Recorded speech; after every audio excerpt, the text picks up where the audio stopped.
You ask Tiger to solve. This deals with linear equations with one unknown.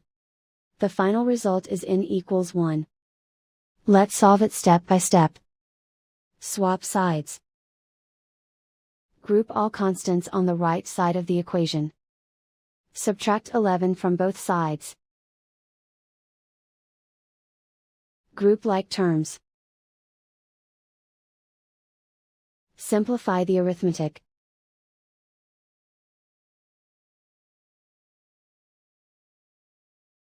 Isolate the n.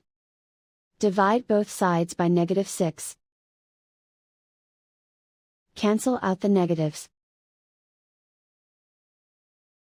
Simplify the fraction. Cancel out the negatives. Simplify the fraction. And so the final result is n equals 1.